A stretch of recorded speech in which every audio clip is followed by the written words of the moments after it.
Jamono TV jamono waa jamono Jamono TV am na ndam waay jamono jamono waa jamono Jamono TV yéen a gare lool Jamono TV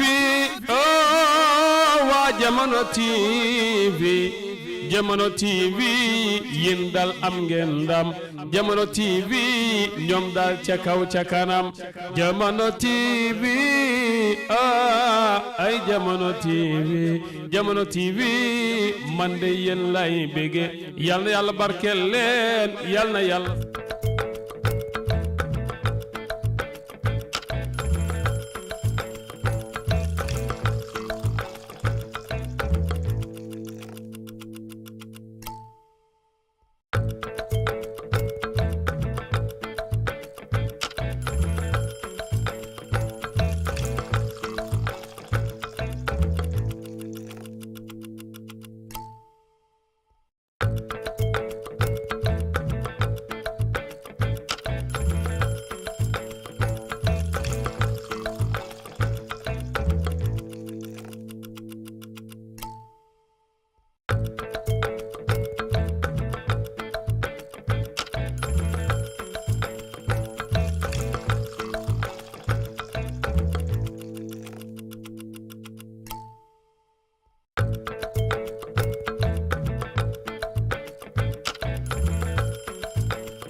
asalaamaaleykum mbokk yi seetaankat yi di leen jaajëfal bu baax a baax di leen nuyu fu waaye mu di nekk jamono ji rek di leen wax ne comme démba rek mu ngi woon li nga xam ne mooy woon Easter loolu nga xam ne mooy suñu mbokki christian yi di leen jaajëfal bu baax a baax di leen wax ne happy Easter ñoom tamit seen jaamu lu nga xam ne ñu ngi ko doon jaamu si loolu seen weeri koor bi di leen ñaanal yal na doon li nga xam ne tamit mooy lu gën si ñoom yal na la yàlla nangu seen or ci barke ñu ne ci weeru maaga buñ nekk ne yàlla nangu na suñu koor fekk ñu fekkee ko at yu bare bare bari ba tax nag di leen wax ne nag xam ngeen saa yu ne suba bu jot seen programme Hot Coffee ngeen ànd si kii di Malick Cham Babel Demba Cham borom mel ni waas bu la neexee sax nga ne Cham la borom mel ni borom nag yi si Cham ñaari jàmm su ko defee nga may leen soo ngeen daal di naan waaye nag di leen wax ne nag tey nag mu doon bés bi nga xam ne spécial bés la comme ni ñu doonee si bés yi rek Hot Coffee moom saa yu ne dinañ am li nga xam ne mooy guest bu ees ndaanaan bu ees tey nag ñu am beneen ndaanaan ki nga xam ne mooy Lamin Jammeh nag nekk foofu noonu ba Bakote mooy kansula bu toog Bakote jamono ji mu ngi jëloon loolu nga xam ne mooy toogu bi si 2018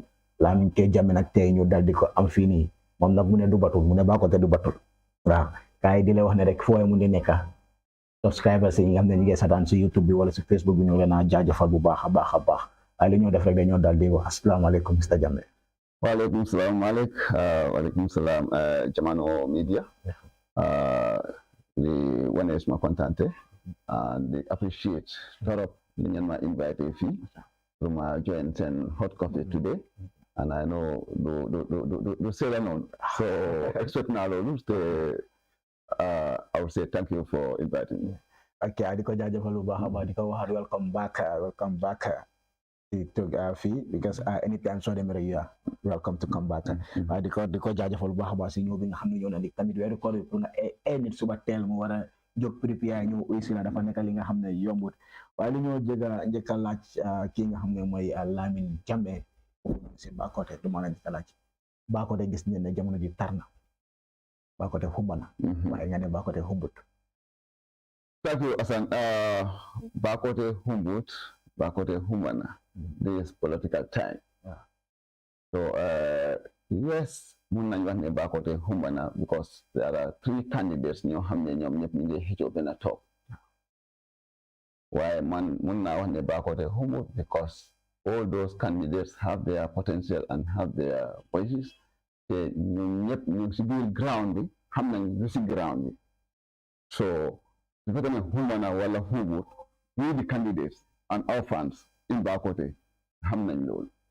waaw baax na ñoo ko déggandoor rek lu ma wax mooy Mr Lamin Jammeh dafa mel ni yaa ngi am confidence 100%. Very well. mun nga wax kan mooy Lamin Jammeh sa background.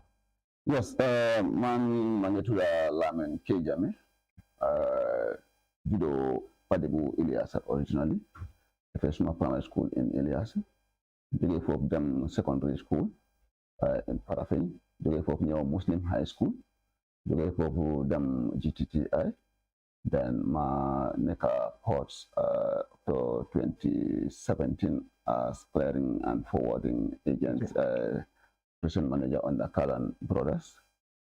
So after 2016, 17, 18, I engaged into politics to contest for the first time as councillor, aspiring councillor of Bakote.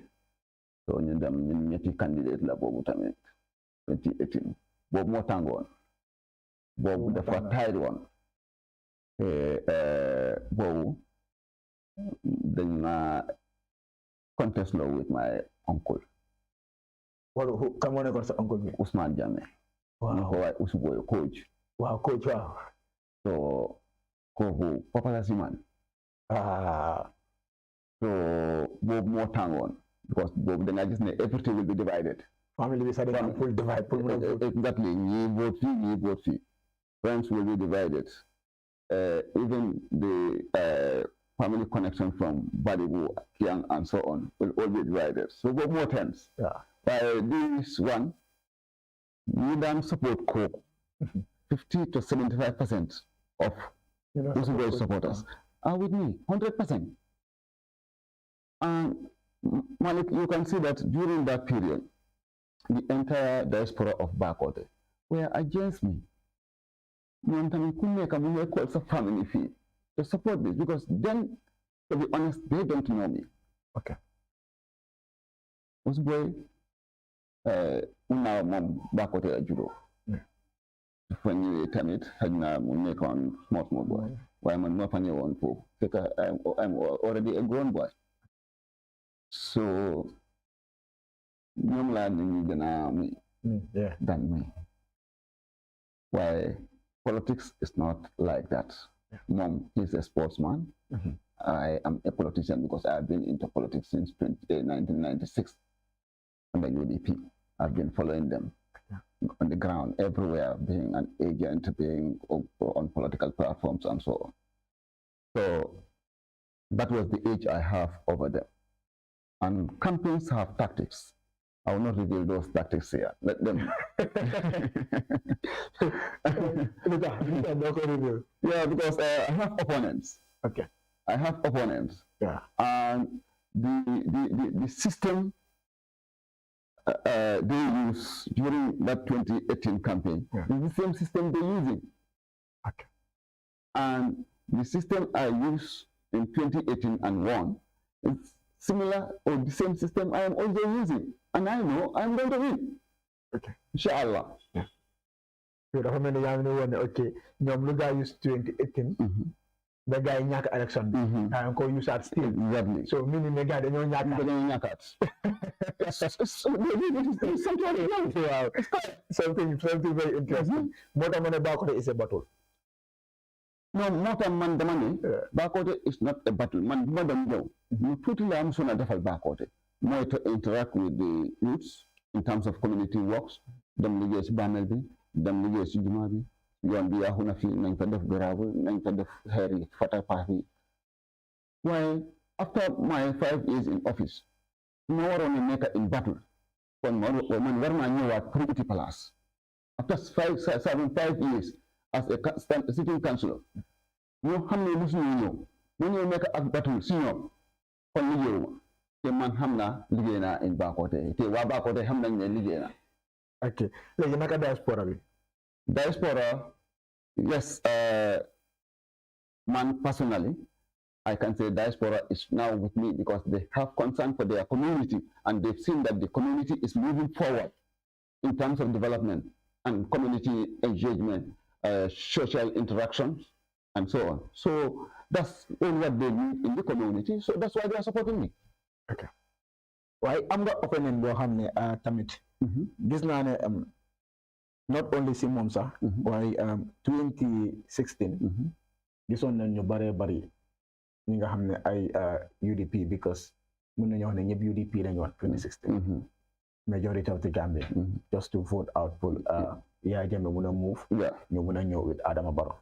Ok ñu dem ba si biir ñu gis ne NPP divide na mu am own partem bu NPP amee partem gisoon nañ majorité Sukuta moom gis naa fa majorité bi yëpp dañ move woon under NPP Bakoteh let's say 20% or 30% ñoom tam ñu ngi move under NPP loolu 2016 la woon 20 ñu ñëw ba 2021 ñu gis élection si nu mel side bi nii UDP dafa dóor side bi NPP dafa dóor one side bi Bakoteh this area Bakoteh Bohol end yeah okay UDP dafa dóor very good ok ñu ñëw si beneen side bi comme si Bantaba bi dem na la si boori centre bi waaw NPP mu dóor fa waaw so léegi presidential waaw yes so léegi te da nga mën a calculate everything gis naa ne UDP ñu ngi am confidence not only yow but UDP members yi ñi nga xam ne ñëpp ñu ngi taw as a councillor ñu ngi am confidence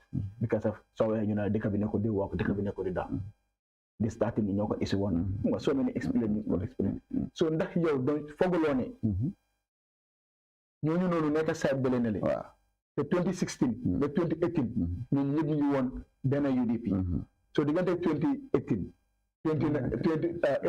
21 separation am na bi nga xam ne NPP xaaj nañ seen own party ñu dem fooguloo ne loolu na la mun a at this Malick I won't agree foofu divide na since 2018 because man dama ñëw on the UDP ticket 2018 key contenders that time was Usman Jammeh kooku dafa ñëw on the independent while ñi ko issue one is the same people though they divide majority of them are now with me while key among them was the former councillor Kima Soxi. So mom more issue one that idea and code of independent so that we will have the then APRC and we have some from UDP and other parties because London campaign more this is about Bakoteh, this is not about party. So boom, Mawin 2021 presidential election bi may wax ne UDP dafa win fële NPP win fële boobu we've seen a trend man election boobu accepté na ko tey up till now that it is free and fair because that election day you see the area bi may wax noonu during the voter registration def nañ foofu noonu dem nañ police ñaari yoon that to fight against the foreign voters that they are not going to get the voters card there. So they don't have chance to register any illegal or non-Gambian voters there. Around Bohol end. But around that other end, they've succeeded because the election day, when you go there, you will see thousands more Muslims just Bakoteh. Since that election, you cannot even meet them on the streets of Bakoteh. While parliamentary, 15 police stations in Bakoteh, we win. UDP win all the 15 polling stations in Bakoteh, parliamentary. And none of these candidates are from Bakoteh.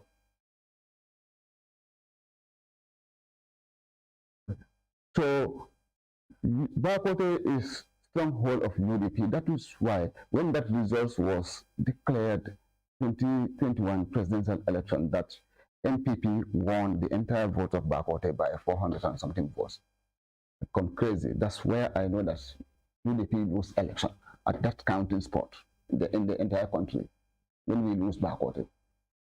Because I can see the trend, the difference in terms of weight, UDP, NPP. So if NPP can manage and manipulate and win a vote in Bakoteh, then they can win the entire country.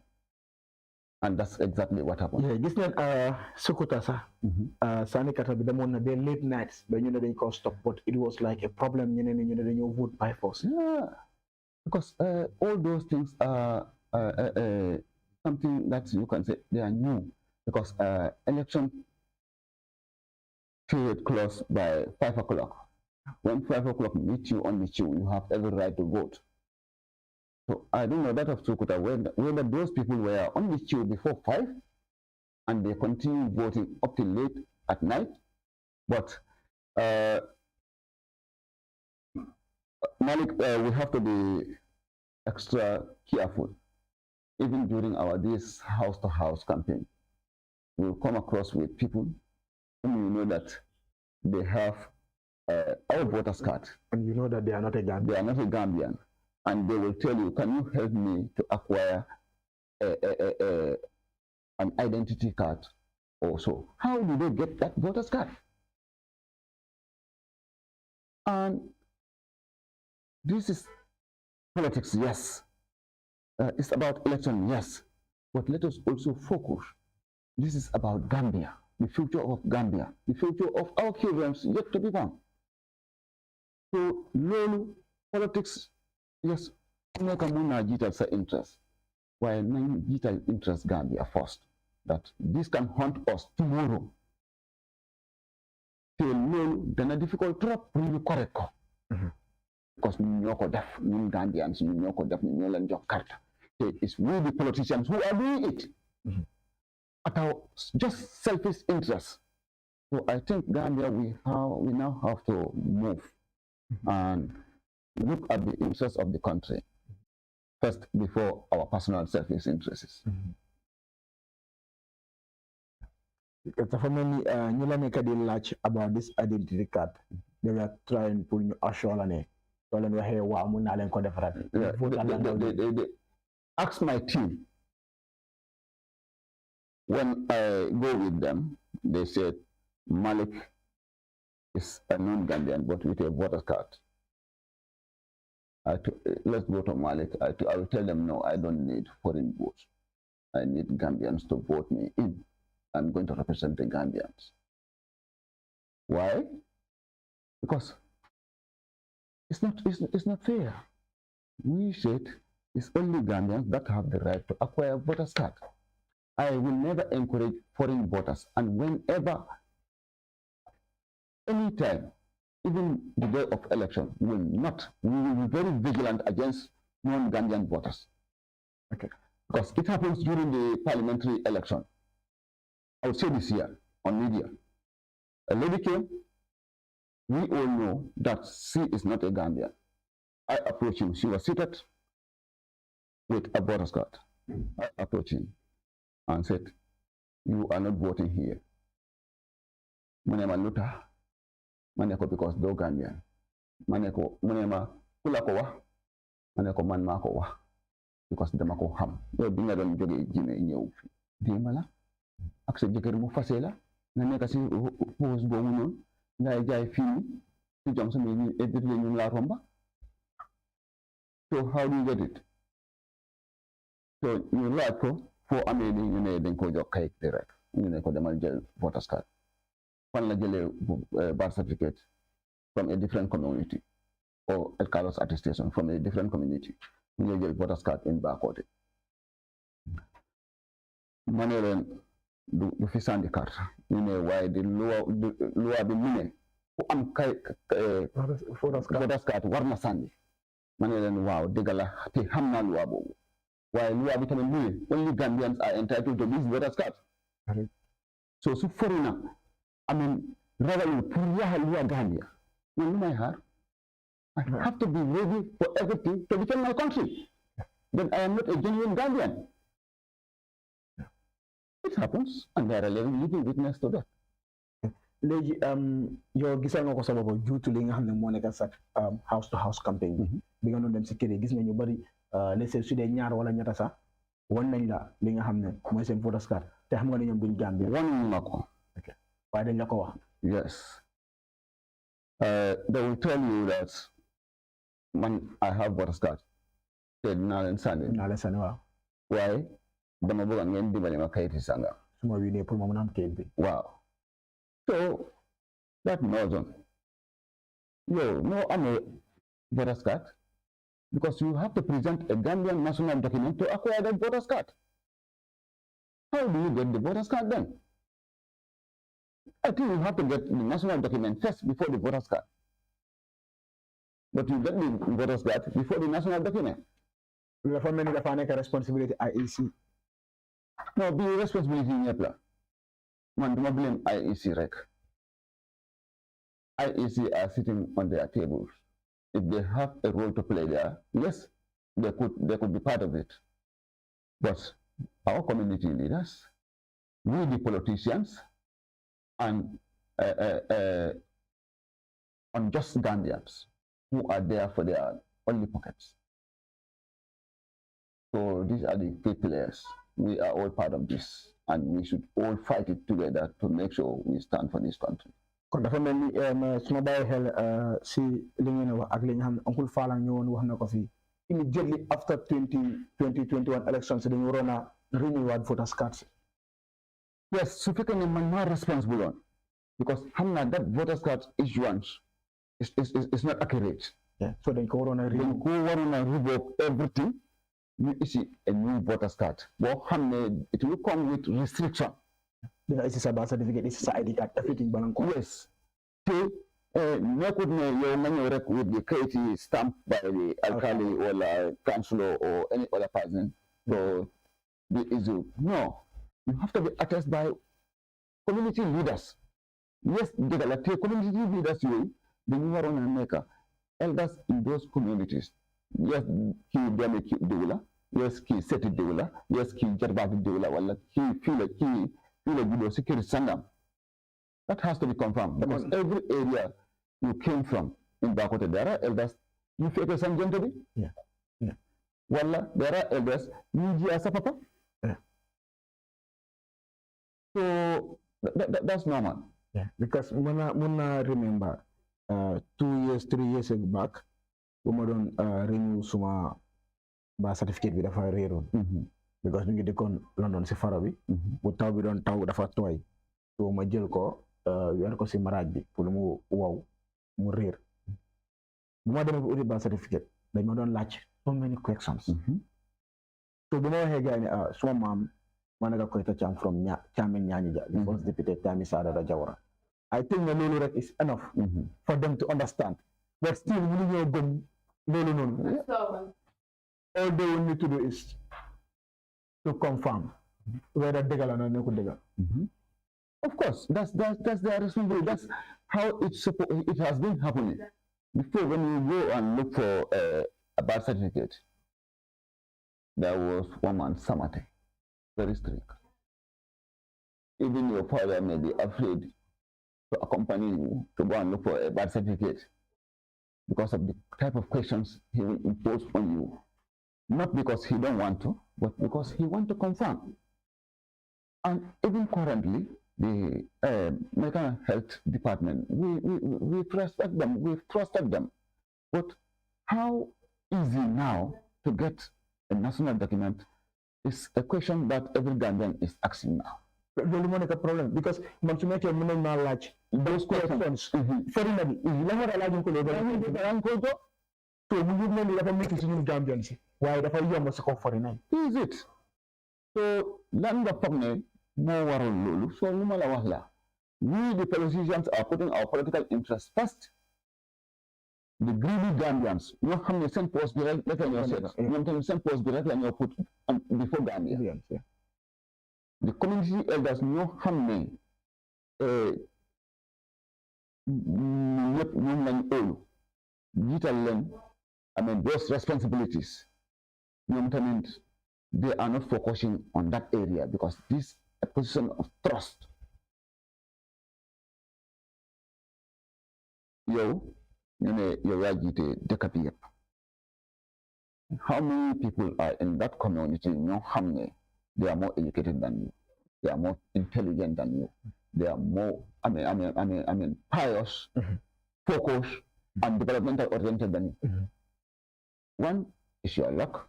Two, it's a position of trust. Yeah. So when you give that trust, you also have to, protect that integrity. So that when your children come, they will brag and say, this our father did here. But now people don't care much. And we have to, if we want this country to move. Okay.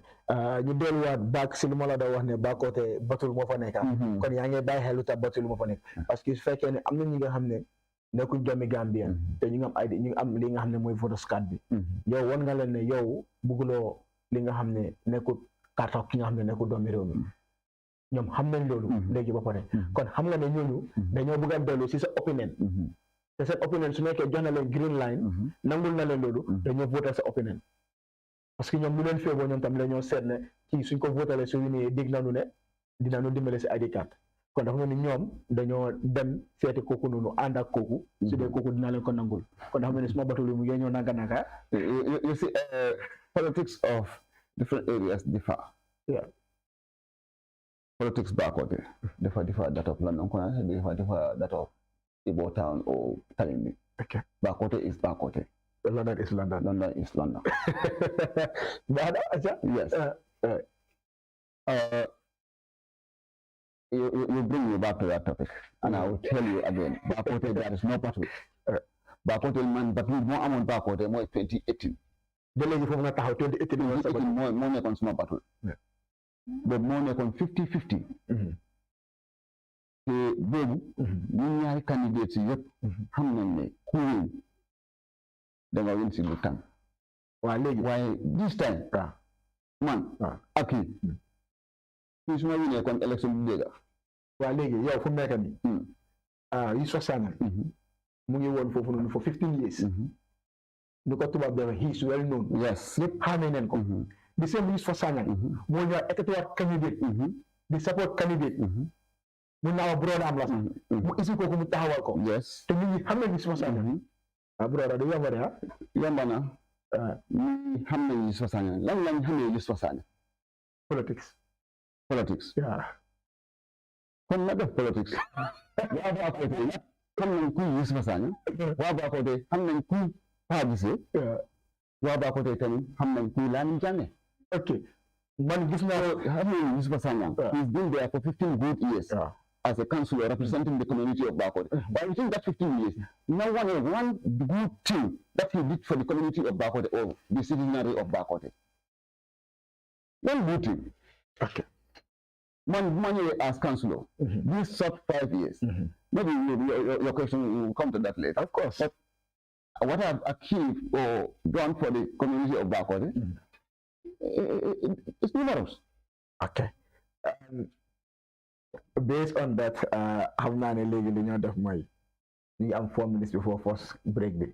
Bala ñoo dem si first break bi. Lu ma la bëgg a wax mooy gis nañ ne Pa Gisee.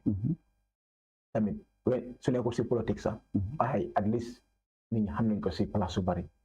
No, more than I see politics for the past few years.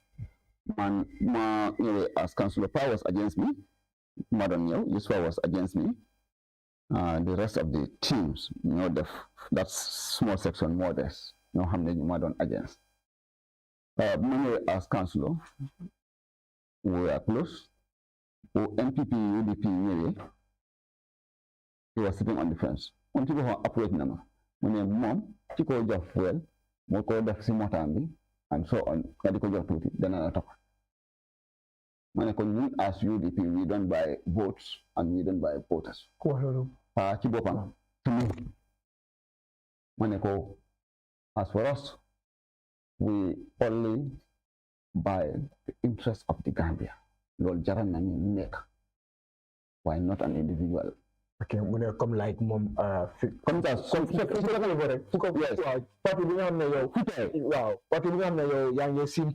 Exactly. Mom dina isi cere bu wo nga sima. Exactly. So mom mota mo dem MPP. Okay. Because APRC won. When you make independent against me, that was 2018. After 2019-20, NPP formed. Madam joined NPP. Because popular muna at least that. Okay. After that, the commercial them to radio. They represent NPP on Sadio Barrow at Star TV, Star FM. So in those interviews, he will not even say something sensible or credible. Just be there castigating people, insulting, bad things about people. That's not the way to politics. Politics, you have to sell your agenda, what you want to do for people, what you've been doing for them, and how you want this community or this country to move. So which direction is what is sustainable politics. But lying to people, insulting people, intimidating people will never last. Yeah. It will not even take long. ñoko boka digandora Mr. Jammeh lañ fi am Mr. Lamin Jammeh jóge foofu noonu ba Bakote right now sadama ne kansulo bi nga kansulo Bakote bi mooy Lamin Jammeh jamono ji moom moo toog foofu si toogu bi dafa mel ni moom dafa toogagum si toogu bi ñu pour jongante bi di samedi bi ñëw nii muy nga xam ne mooy local government elections yi waaye mu ne moom ba tey toogu bi dafa gën a wéeru dafa gën a am li nga xam ne mooy confidence si li nga xam ne mooy local government elections yi Bakote gis naa keroog si bisi nomination bi ni mel waaye bala ñoo dugg foofu noonu dañoo dem seeti li nga xam ne mooy commencé mooy break bi su jógee si break bi ñu dal di ñëwaat parce que keroog ba si nomination bi gis nañ lu baree bari gars yi wax nañ lu baree bari te loolu yëpp dinañ sa ñëwaat te dinaa la laaj bu nekk ban at la am dinaa la laaj bu nekk fu mu nekk ak nu fa demee foofu la ñoo starté di gis sa développement si ak li nga xam ne loolu nga liggéey mais seeti break yi ñu dal di ñëwaat léegi comme la ko waxee rek seen programme Hot Coffee la I am your host Malick Cham Babel Demba Cham borom na ne waas bu la neexee nga ne Cham bay la borom nagi si Chame añu ja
waa Jamono TV jamono waa Jamono TV am na ndam waay jamono jamono waa Jamono TV yéen a gare lool Jamono TV waa Jamono TV yéen dal am ngeen ndam Jamono TV ñoom daal ca kaw ca kanam Jamono TV ay Jamono TV man de yéen lay bége yal na yàlla barkeel leen yal na yàlla sàmm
loolu nga xam ne mooy break bi rek dañoo daal di continuer ak yéen fii si nga Jamono Media and Products seen programme Hot Coffee la ngeen ànd si kii di Malick Chamba borom ne ni waasi Chamba bel demba Chamba la neexee sa nga ne Chamba la foofu si Chame ñaañi ja borom sawat meewi waaye li ñoo def rek dañoo daal di continuer ak kii nga xam ne mooy Lamin Jammeh dama tagas ma bopp ma Yes, Malick, thank you so much. Once again, we proceed and thanks for inviting. Yeah. Okay. Boo jëlee 2018. lan moo nekk sa first development boo def biir Bakoteh. Malick, to be honest, the first development my defoon biir Bakoteh was road rehabilitation. Fekk am na ay yoon yoo xam ne dañ dokkoon because Bakoteh yoon yi ndox la woon. waaw uti pax bi si boori si gannaaw mool bi. kanal bu fa nekk. So yoon yu bari, especially yoon yu nekk on the left side of the road, so them should all those streets to connect them is difficult, and some on the right. So you la embark on to connect those roads because the nine you fee Aksamoto or across just the next compound. You have to go round to come to your house. So Johnson you then you see these boulder stones. Here you magi definitely be you def gravel center.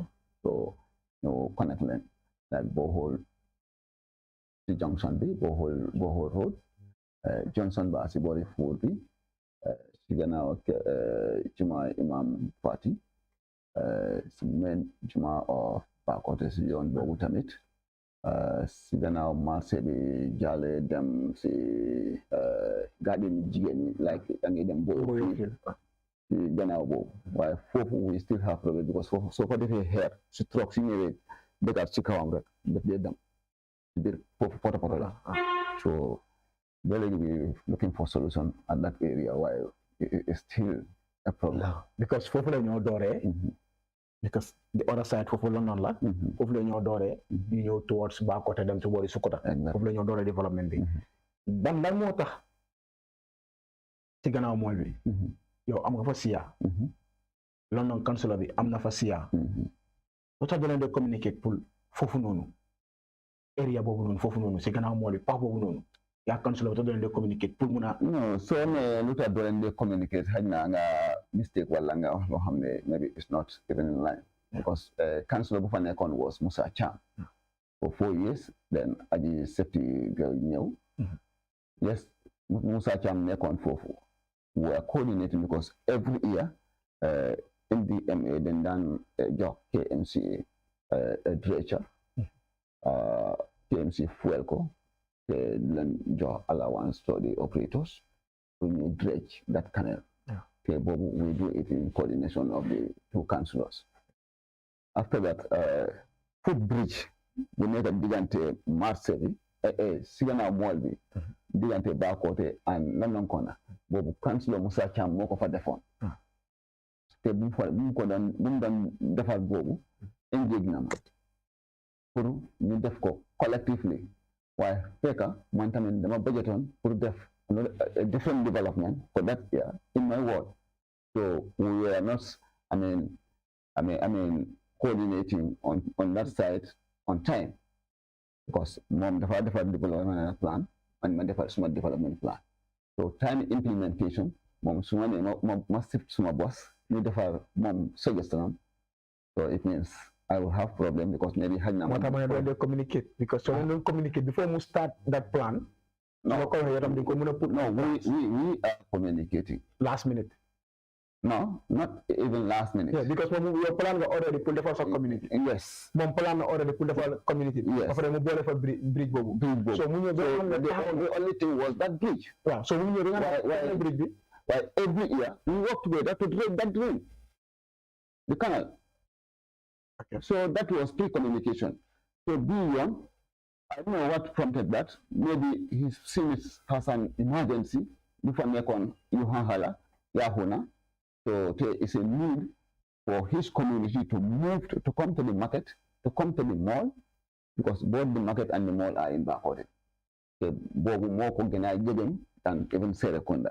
Now your focus on come like 80% or 85% you de new se marché bi wala ñu day jaar ci yoon wi they are from London area. Mota you didn't dugalolo like sa boppa bi 75 or 100%. No, ay xeer yoon boobu noonu. not actually. ñi fa dee jaar yëpp suñ ay nit lañ. because ñun tamit suñ nit yi am nañ soxla pour cross dem London Corner. wàllu may tamit am nañ soxla pour ñëw cross ñëw Bakoteh. so it's for both. Why the only thing was we were having different development program for that time. So arrangement that he informed me that next year we do this, I may forward the other one I did and join the team. Okay, like after break boobu noonu ban project la isuwaat boo xam ne wax na la ko de 6 months or 3 months before mu dugg si. No, that will be the clearing of the drain. te boobu noonu under KMC la nekk. KMC ñoo ko de finance. waaw waaye ñun ñoo ko de coordinate as councillors at our level. with our WDC. su moto bi ñëwee da nga fa dee nekk. Well, of course. moom Musa Cham da fa dee nekk. Of course. but dara certain times soo xam ne am na fan yoo xam ne man maa ngi dëkk just after pax bi. gisuma la fa gis fa Musa Cham. te ñooñu doon liggéey. Yes, ñoom doon liggéey loolu duñ mun a ñàkk because we have other engagements also at the council. I mean, committee meetings, general council sittings, or other development programs at the other areas of the community. We have been there as well. Because Peter, li wax nañ ko luñ soxla fan la defee war a def suuf bi su gasee ba si koñ bi fan la war a jaar pour jot another area. So suñ defee those coordination suñ fa toogee fekk war nañ am njëriñ feneen. It's better ñu dem foofu ñu am foofu njëriñ than sitting there the whole day. Okay, léegi yaa Musa Cham amoon ngeen that relationship. da ngeen ko doon mën a wax. what of yow yaa Aji Septu. Aji Septu, to be honest, liggéeyuma ak moom to that extent because the only 1 year xam nga suñu liggéey lu ñu concern much at that area would be the rainy season. We were together for only one rainy season. That was the past 2022 rainy season. Boobu flood amoon na because the dredging was not done on time. And the ñoom amoon machine bi am problem and it's the only one here boo xam ne mën nañ ko use so balaa ñu ko jot fekka taw bi door so balaa moo aga yeneen place fekka suuf bi nooy na already so boobu mën naa wax ne boobu tamit contribute na to that July 20 downpour flood boobu noonu after that that was everything.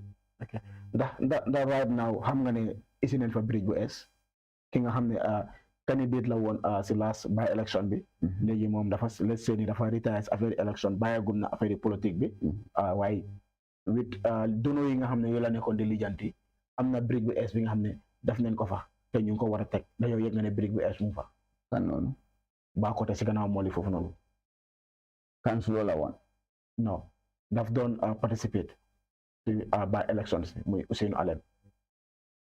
To be honest, I am not informed yet, but I believe I will be informed because this is the development in the community.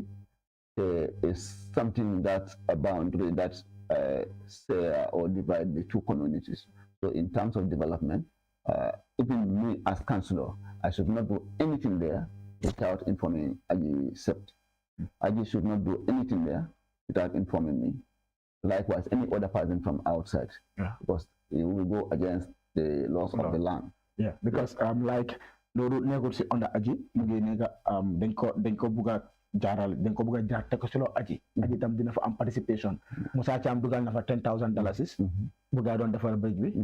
Aji tamit waxoon na dina isi a such amount boo xam ne moom tam loolu moo contribute pour gaa jënd ciment ak suuf pour mun a defar foofu nga xam ne mooy lifin bi. Foundation bi. ok bridge bi tegaguñ ko.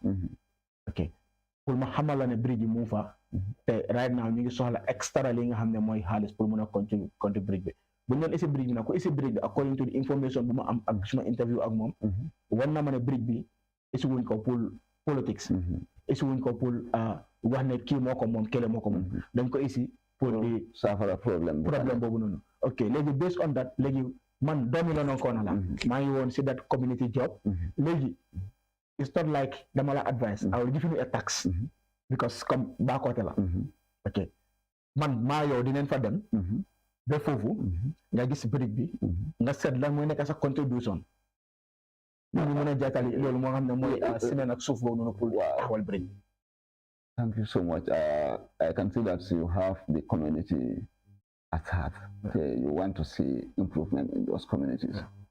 But you warlo neka the right person ko hamne mo wara approach. I'm the one coordinating that bridge. Yes, you are the one coordinating. Yeah. Yes, but we have the Ward Development Committee. Yeah. You have to channel it through the Ward Development Committee. Because man awma halis malay jox. Yeah. Luma la mëna jox wala fuñ la mëna joxe dafa wara joxe ci Ward Development Committee fund. That fund, man, I am not a signatory to that account. Duma ko mëna jébi.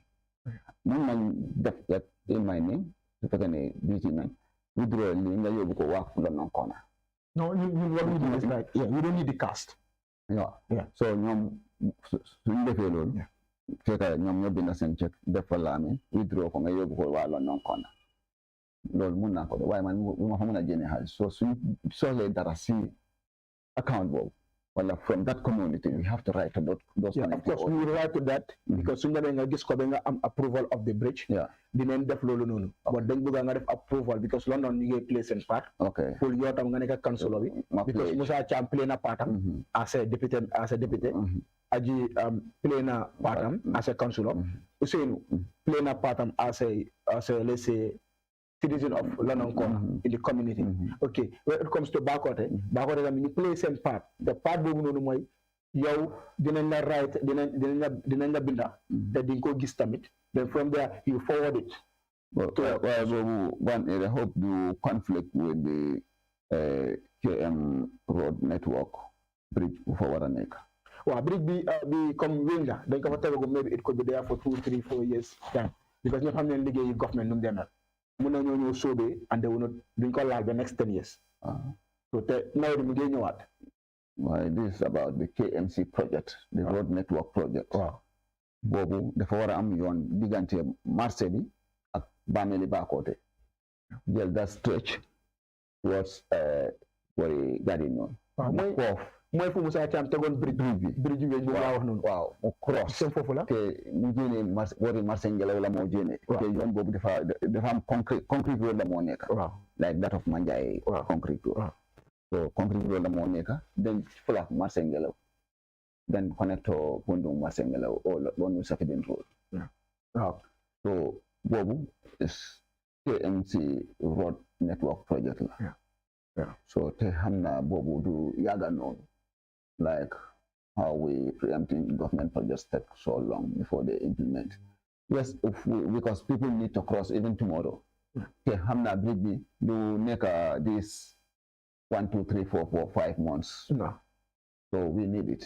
Yeah. Because the community needs clinics. Wow. Straight bobu noonu. Dem martingala.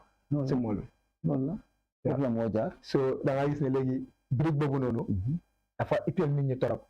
Right now lu ma la wax sax the councillors of London councillor ñi nga xam ne ñu ngi taxaw London kon right now. Bridge boobu moo nekk seen headache.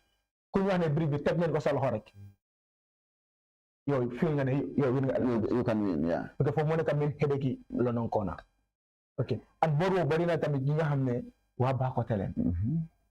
Te ñu fa dee romba di jaar. Yow gis nga si gannaaw boobu waa Bakote ñu fa gën a am solo dan London Corner. Because London soo ko seetee ba seet marché bi lañ jël ñëw. And based on marché bi soo ko seetee ba seet tamit nawet dañuy widee si kaw tali bi. Waaye comme ni ma la ko waxee rek mu nekk li nga xam ne because man dem naa si aji septu gi am na ñoo moom wax toog nañ an interview wax na ñoo moom wan nañu ne moom bridge boobu noonu ba si gannaaw jumaa bi noonu bu diggante mool bi ak marché bi nii space boobu noonu bugga na ñun su ma ko wax nañ ko wane fii da nga am pour nga defar ko because bu community bi la man whatever da nga xam ne dafa concern community bi dafa concern man because community moo tax ma de wax every time not the council no not the everyone.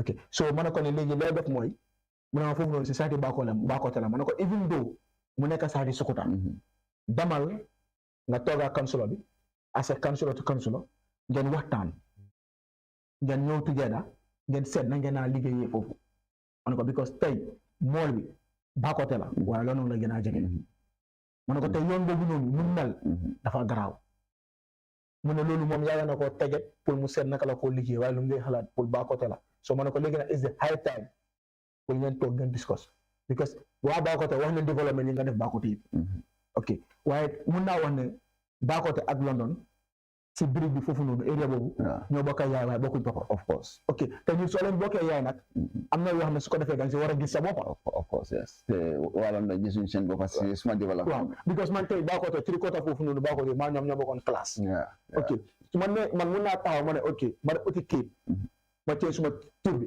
def ko baa côté because ñun par bi moo nekk suñu diggante par because si par bi moo nekk suñu diggante am na ñoo xam ne they are living in Bakoteh their address is London Corner so gis nga so comme ñun ñoo xam ne am nañ that right boobu noonu pax bi moo nekk suñu diggante pax boobu noonu ba suñ ko suulee doo xamante fan la London exactly it's a natural boundary so dafa nekk li nga xam ne tey dañu war a concentré everything li nga xam ne it's development gis nañ lu bari lu gaa wax si day nomination bi and li gaa wax pass li nga xam ne loolu nga liggéey waaye brique boobu noonu dafa nekk leen is concern immediately okay mbiri brique bi léegi nañ ko def ni from here engagement we say we try and meet ma gis no leen ko liggéey and leen ko wow from there I can also engage my WBC good that's a need for support in terms of putting in that bridge very good so whatever outcomes let's continue to loolu laa bëgg a dégg parce que su nekkul loolu interview bi dina def ba 1 o'clock bridge bi rek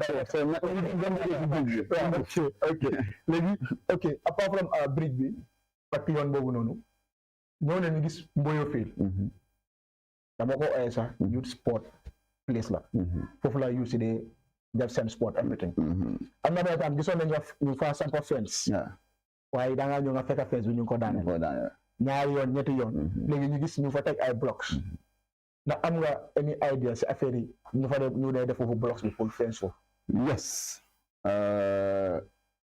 just of late to be honest Mboyo Field nekkoon na issue between Bakoteh community leaders and Serekunda London community leaders. When I mean community leaders, I mean the councillors, the youths, alcohols and stuff. Exactly. Because it's complicated.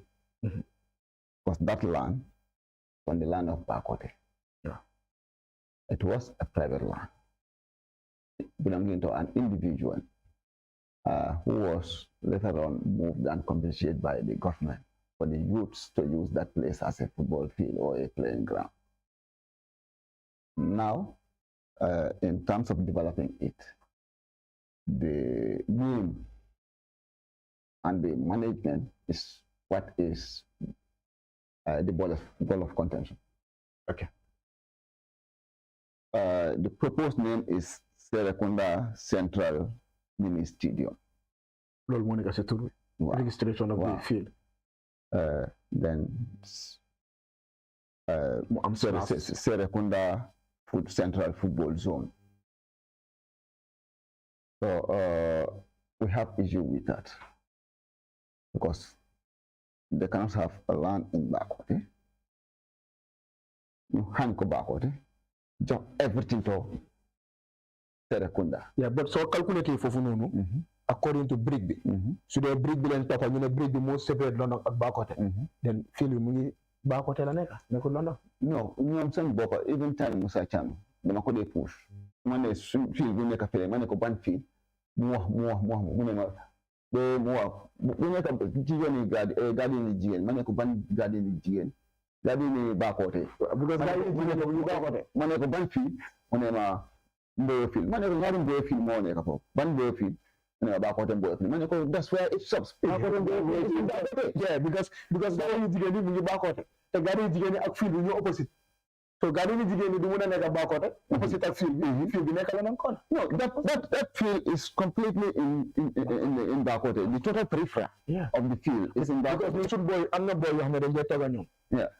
Te ñoom ñoo field bi is just like this. Exactly. Te ñoom still ñoom ñu ngi Bakoteh te ñoom field bi moo leen koy dugg waa Bakoteh yi bëgg nañ development mu jógee si government mu jógee si yow mu jógee from any other person even Chinese si American si nañ la rek development moom development soxla nañ ko tey soxla nañ ko waaye du wat nekk development boo xam ne dafa essayer Kajo or different within the community. Bakote and Serekunda, these are one families. They've been living in peace for a number of years since inception. So Bena football people like what is the difference? Okay, loan Nico initiate Nyobuga is that different. So these two communities has to approach this with maturity and find a solution. And I understand now lan more cause the problem being a more than a zonal visa. Serakuna lenje jele, Serakuna central lenje jele zonal team. Because they are in business. Serakuna central no more film. Motor zonal to the jail player back out for you represent. Man, you don't understand. Yeah. But nonetheless, Abdul Wahab Gay, he's a representative like Silo Serakunda Central Football Finance American president right now. Okay, mom didn't know something about that mountain no because mom hamna solo no. Okay, then since you feel no. Then other man still. Back out the fish market.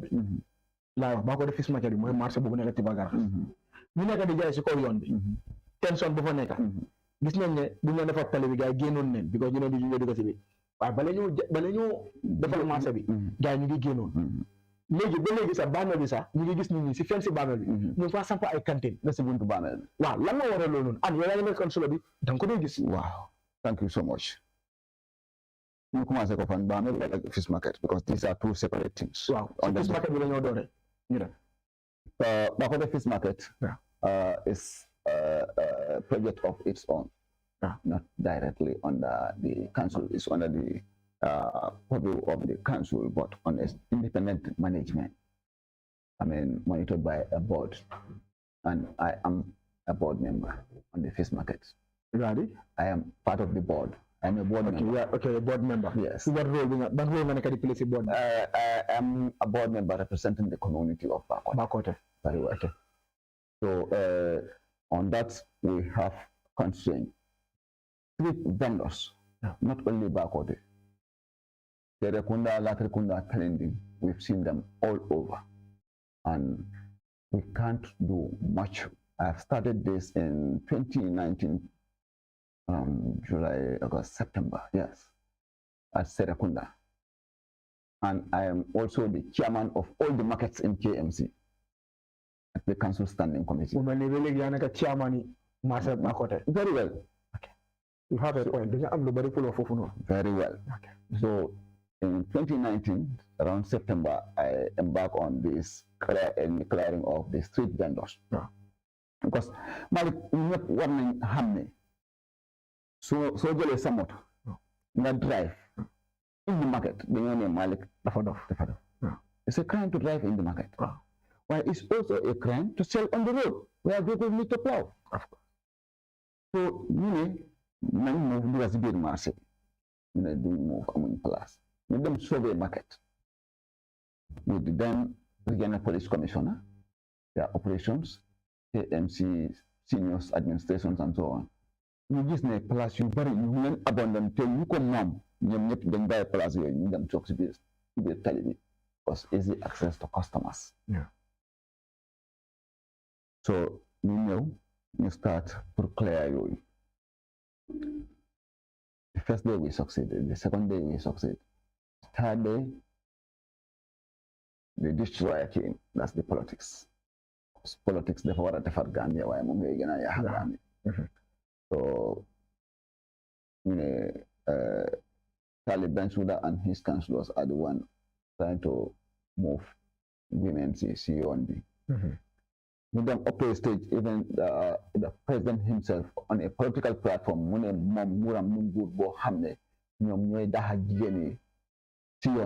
okay.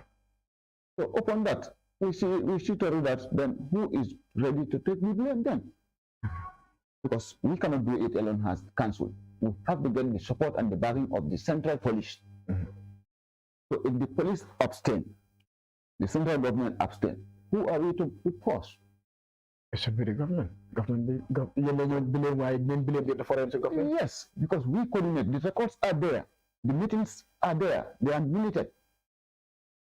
And we have meetings with all these security forces that we need their support. The other day they gave us 100 something paramilitaries. Before 4 o'clock they've covered everywhere in Serekunda and other areas. where whosoever came with your goods, they tell you inside the market. And it succeeded.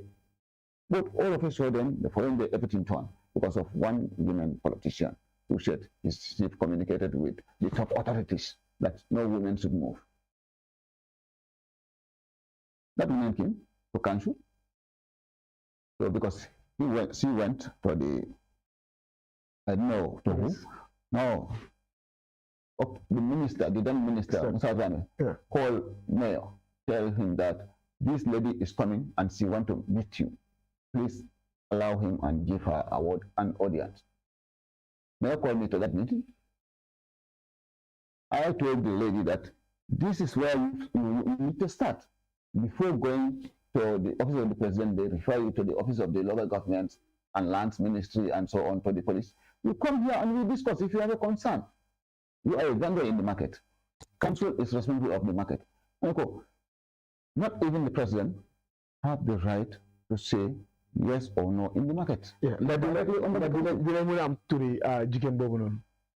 yes, well, I'm the man. No, even though some of the others, because I'm not jigen se marsa bi xamna fa ñu bari suma demé dina mëna xam kan la exactly. Of course, yes. Yeah. So bobu ñu am meeting mané ko yow fi nga waro nañ jëkke. Why you can't do anything. Think of them. Just know you round. You know that you have to come back to the council. So you handle it very well every time we are in the market. So you handle it very well the office of the mayor. Look at new law, you them report. So by being man namuje talk more because mayor the chairman, so them I discuss more with my team. So you put off to her. Why with all that it's been spoiled, so the coordination can no more be done because we don't have the backing of the police. So the journey remains seated on the road. The same thing applies at the Bakote fish market. We can't move them. At the Bakote graveyard, Bobo on community people. Okay. Léegi def mooy Mr. Jammeh doguma la. Dañoo dem seeti next break. Suñ jógee si break bi ñu move from the fish market to the Bakote graveyard muy jógee si marché bi dem si bàmmeel bi. Foofu noonu am na lu bari pour moi because foofu noonu am nga responsabilité bu bari foofu noonu. Waaye li ñoo def rek dañoo dem seeti li nga xam ne mooy next break bi. Lamin kee Jammeh laa fi am tey muy councilor Bakote. Dafa doon ki nga xam ne Bakote daf ma concerne. Lano Kona daf ma concerne. Serekunda daf ma concerne. Parce que ñetti community yëpp suma community leen foofu laa bokka. Bi yeneen community nag dinaa leen xeexal right. The development of the Gambia leen. Yeah, of course. Waaye ñetti community Serekunda Lano Kona. They have direct impact on your life. Waaw ñooñu moom jaral na ma sama ma génn di def attaque council si one by one. Waaw li nga doon mooy dañu seeti li nga xam ne mooy break bi. Su fa jógee rek dina ñëwaat ak yéen si léegi Jamono Media Products am ngeen ni mu ne Malick Cham la. Cham babal dama Cham borom saw ak meew yi. Waaw borom na ni wax. Ko di seeti break bi dal di ñëw léegi. Thank you.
waa Jamono TV Jamono waa Jamono Jamono TV am na ndam waay Jamono Jamono waa Jamono Jamono TV yéen a gare lool Jamono TV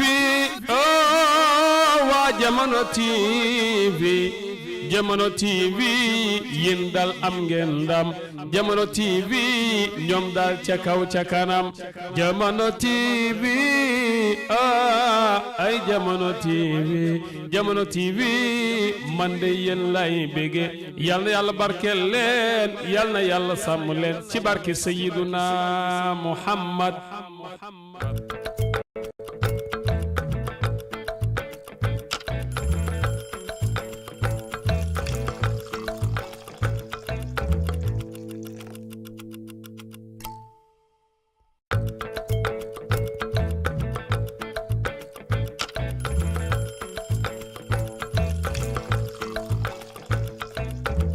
mooy commencer break lu ñoo daal di def rek lu ñoo daal di continuer ak yéen si programme hot coffee bi kon ñu la fee am nañ Lamin Jammeh la ñam Lamin koy Jammeh foofu si Bakote Mr Jammeh soo jógee si marché Bakote bi dafa mel ni li xapun marché Serekunda di seen problème boobu ngeen am biir marché Bakote waaye marché Bakote bala ñoo dem sax marché Bakote bi dafa fees si biir already. No, I can't agree to that. Marché Bakote ba léegi mu ngi am space boo xam ne mun na accommodate at least part of ñi si tali bi. ban side si biir marché bi. soo demee si gannaaw fu seen office yi nekk. They have these. beneen bunta boo dee génnee pour si bridge bi loolu. waaw so foofu yëpp it's an empty space. waaye gis nga ñu fa teg ay ñoom ma si diggante shade bi ice plan bi. waaw and the fish markets. Space boobu empty canteens ñoo fa nekk. waaw ñi moom foofu cantine ñëpp ñu ci mbedda bi. So still the market is not full to capacity. Da nga gis benn nit mu jël space of 4 meters square te moom lu moo teg benn palette la. So the market is not full, it's just not organized.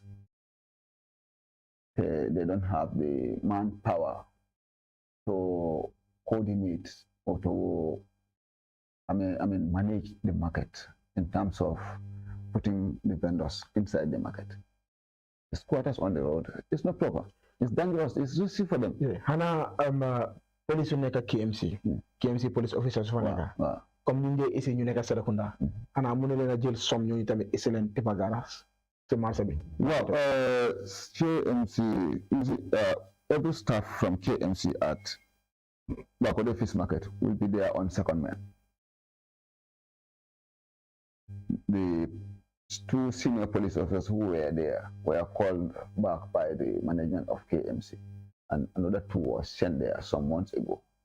We thought they will bring impact or improvement, but no, still the same, if not worse.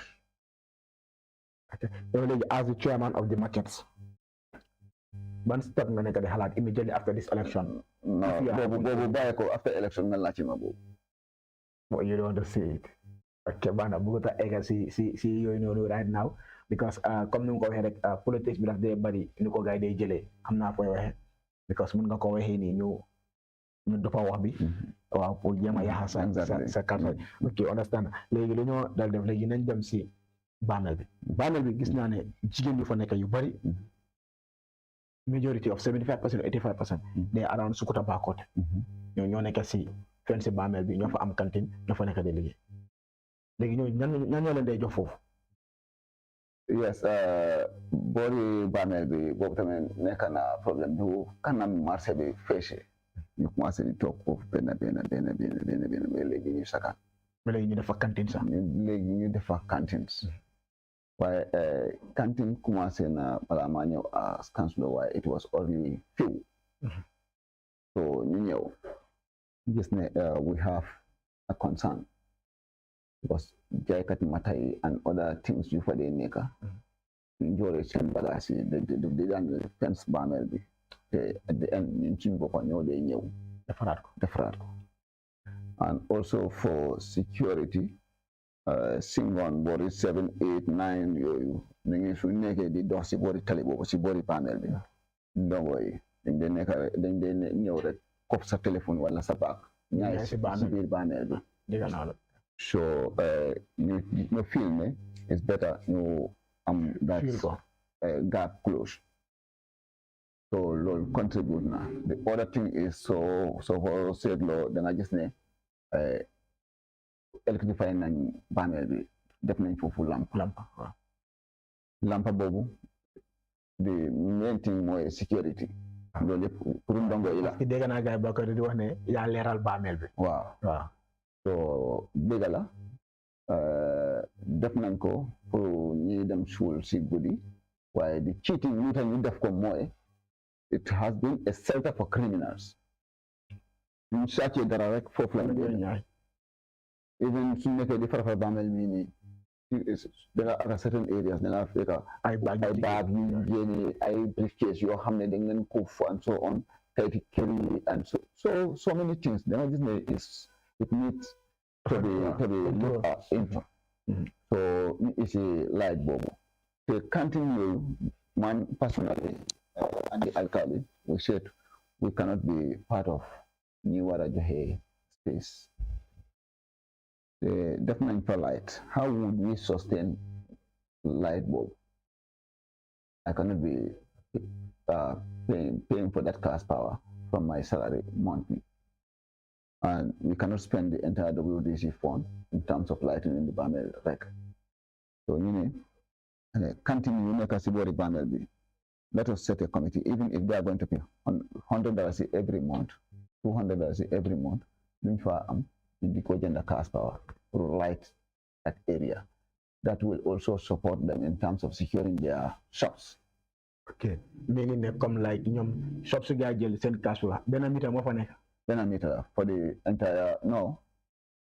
No, not for the canteens, for the bàmmeel. Okay.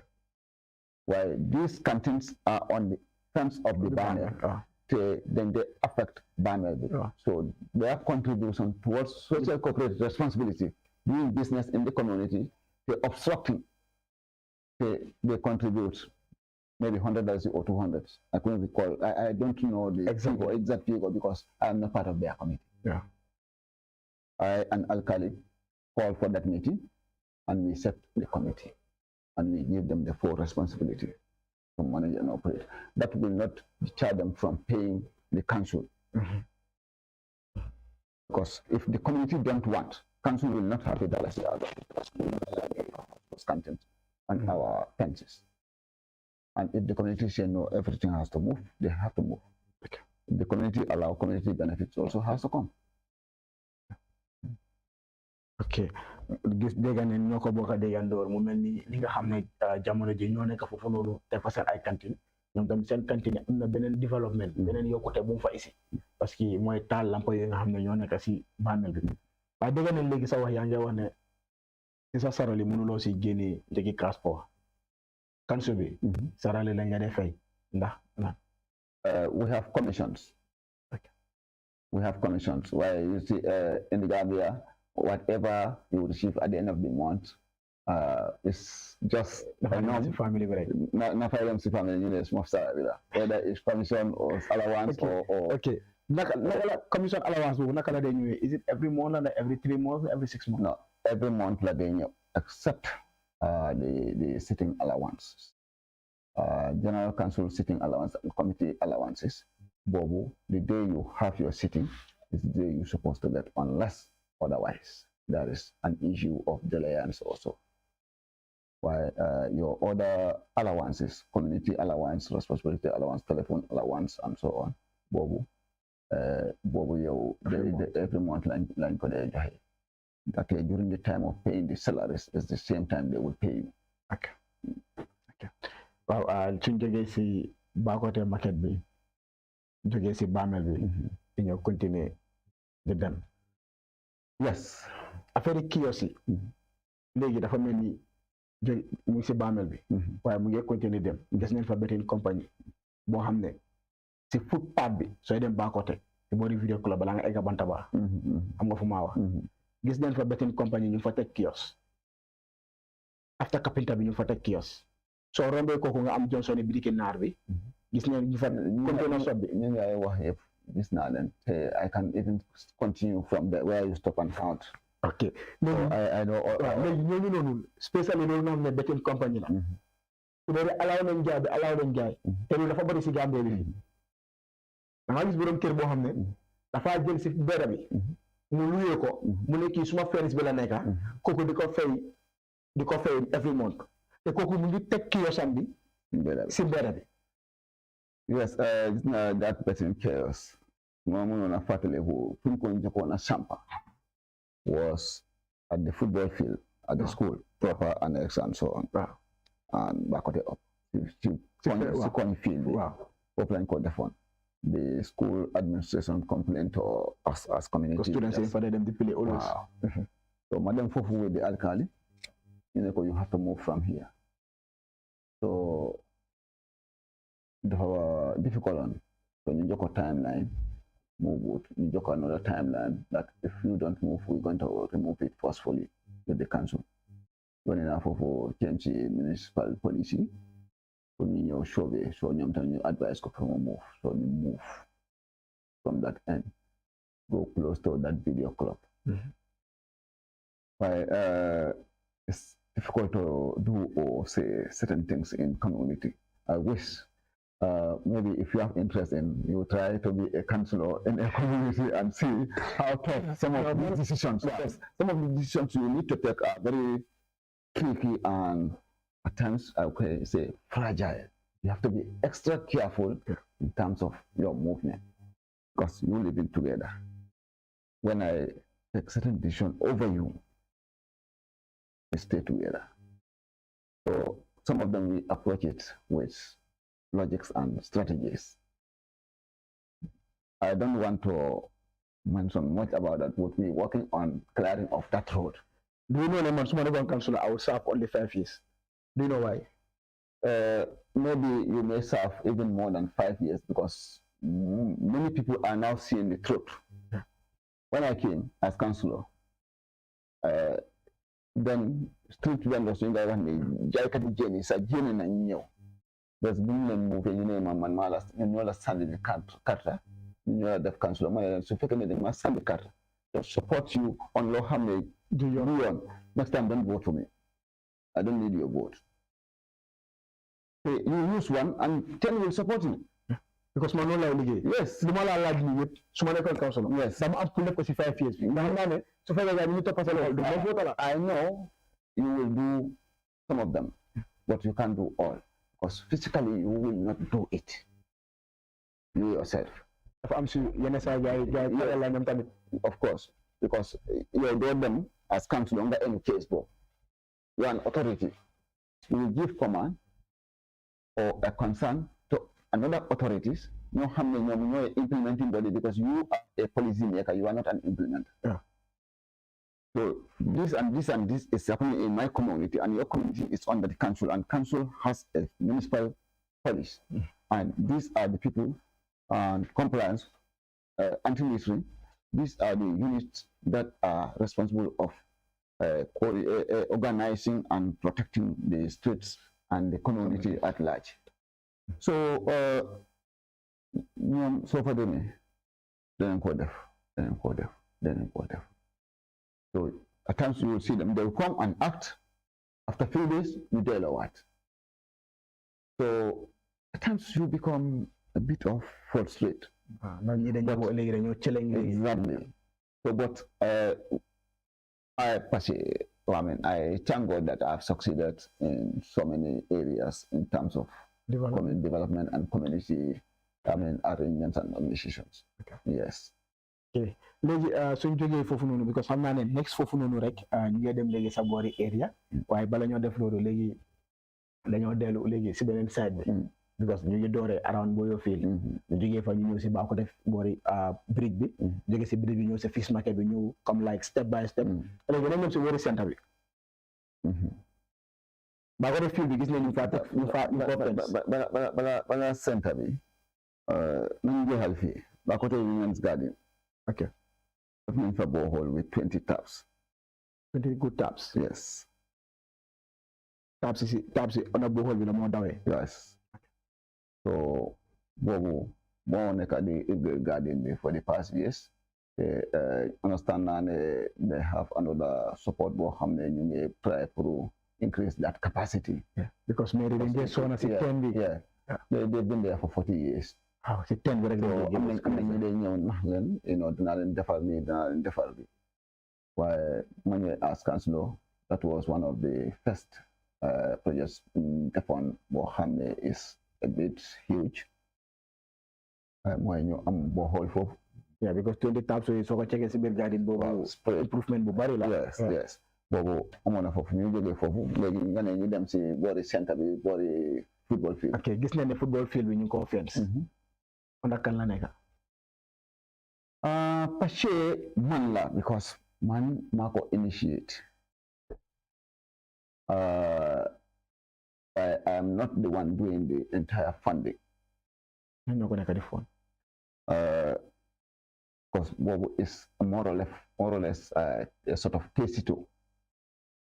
Back on the football field fencing, a sort of tacito community worker. So diaspora sponsor now from the World Development Committee Fund. Lord Mayor donate number 150 bags of cement and some sand. The MP of Serekunda West, Madi Sisi, their consequency development fund is also spent, or we spending that also on that field. So even is it back at the fish market also donate me with a trip of gravel and a sand. So that's how we moving on that. But it's a community initiative because that's how the entire thing was started. Like if you support it, like a park. We just want to secure its fence because it's not under control or management of anyone. It's an open field. We understand that it's part of the land reserved for education. And there are 3 schools, Bakote proper, Bakote annex, and Bakote Oa. So these 3 schools, in 3 schools, the community. When we talk about the community, we have other schools within the community also. And all these schools, if they have inter-houses, they either travel to Serekunda West Park or to Manjai Park, where they will pay and conduct their activities. Now, if they get their own fence, maybe updated to a certain level. To be honest, that will also protect the children from traveling that distance, and also the administration, the management of the schools will be eased, because traveling hundreds of children, the risk of accident all counts. So that is why we said we embark on that.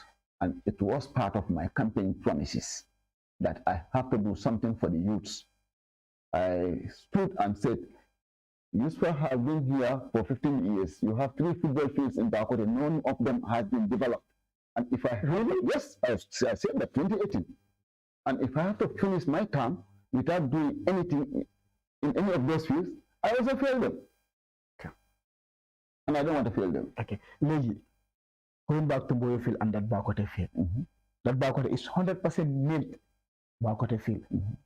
Boyo field is on the Bakote Laneka. Why? Because in the Serekunda Central Football Field.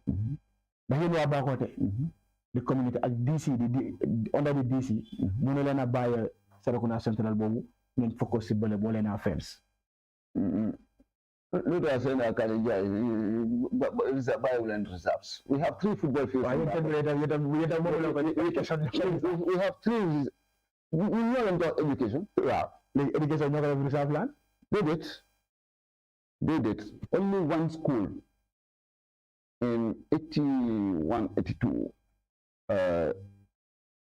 This land allocation. So the community get up and do community teshito. Because that time I was not there. They said they built 3 classroom teshito. That's why Haman Niner came in and support them with 11 or 12 classroom blocks. That's the time they were building SOS. So after sometime after 1994, they said the school is too big to be under one administration. They divide the primary school into two. They say Bakote Annex. They have two principals. So up to 2006, when Jammeh came there, the Alkali asked that favor from the president that if they can have an upper basic school. Jammeh told them that 2006 or 2004, 2005. I could remember I was in Bakote proper. My grade 7, 2007 established. Yeah, it should be around 2004, 2005. 2006. 2006. So that's where they said it can be part of this school. So then already there was Bakote proper. There was Bakote Annex and later Bakote upper basic. Okay.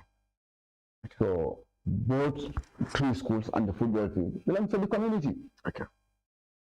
And those school-going children are our own kids. How would we deprive them from using the field? No. We do it for them. It started with the community Tesito, and still we are on community Tesito. Okay. So that's it. But we know that all the best because film no ñu ñëpp play nañ fa ñu ñëpp fa doon dem te ba léegi sax yenn saa dama dee bëgg a def ni sax bëgg a dem daw si film bi léegi li ñoo def mooy we have let's say 3-4 minutes pour ñu dem seeti 2 minutes before the next break suñ fa jógee dañoo dem si Bakote centre bi ñu dem si taxi estate yi fu gaa def taxaw si Johnson boobu fu gaa def taxi foofu noonu lañ fa wax because waruñ fa taxaw you have to tell us something about it then from there ñu ñëw to the other developments yi nga xam ne def nga ko ak li nga xam ne mooy sa main agenda in Bakote because nga ne 2018 li nga campagne loolu nga campagne waa this year te 2018 li nga campagne am na yoo xam ne def nga ko already so meaning ne dafa am yeneen yi nga xam ne you have to bring it up on your agenda again kon nañ seeti li nga xam ne moo nekk the next break we'll be back now.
Jamono TV jamono waa jamono jamono TV am na ndam waay jamono jamono waa jamono jamono TV yéena gare lool jamono TV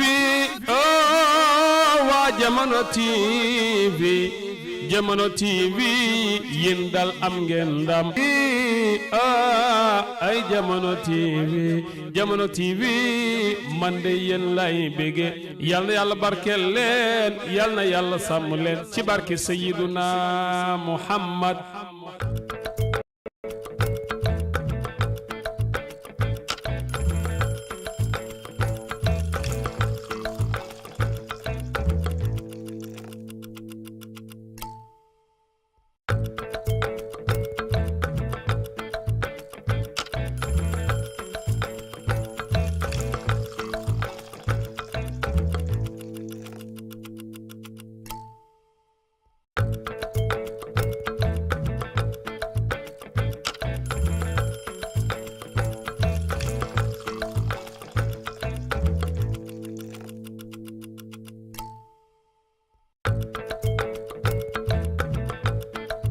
commercial break ñu ñëw si li nga xam ne mooy last 30 minutes si jarut sax ñu daldi sori si yeneen yi nañ dem si léegi ñu njëkkee si centre bi non centre bi nga dee am bala nga am estate bi garage bi taxi léegi nañ dem foofu si station bi centre bi dañu doog a move si taxi léegi centre bi gis neen new development gis naa bu yàggu Talib mu ngi dugal Facebook seen machine yi ñëwee kaay yu gars yi donate foofu noonu pour mun a defin so centre bi apart from Talib lu mu def noonu lan mooy développement yi nga xam ne yow def nga ko foofu noonu. What do you mean apart from Talib? Definitely, because Talib cannot do any development in my world without me, and I cannot do anything in Bakote without Talib. Okay. So whatever I achieve it together with Talib. Whatever Talib achieve in Bakote, we achieve it together. Okay. So I don't know what other thing you were talking about. Yeah. Okay. Xam naa ne when it comes to support pour councilors yi te ñëpp am na Talib ngeen nekk loolu xam naa ko. Okay. Lan lu ma min mooy gis nañ ñu ko peinture ñu ngi design wall bi everything seen glaces am na yoo xam ne weer yi nga xam ne mu ngi tojoon because centre bi community baa ko moom community foofu lañ defee seen programme si loolu la foofu renovation boobu laay wax because Talib ay machine laa gis mu dugal Facebook ici waaye di main renovation boo xam ne def nañ ko si biir centre bi kan moo xam. Okay, thank you, Malick. If you ask me how center came about, why danga jiitu si discussing that you're telling me something you already know. Whilst you don't know much about that. Yeah. Because it's not even like that. Yeah. This is a project from the Youth Empowerment Project. It's EU funded project. Okay. Came through the council. Okay. And we have 19 wards in KMC. Okay. They connect us all nako Sibir water. Okay. They bunko pussy netic wards. Muje see race B, that is Bakote, Abuko, and Bakau. Okay.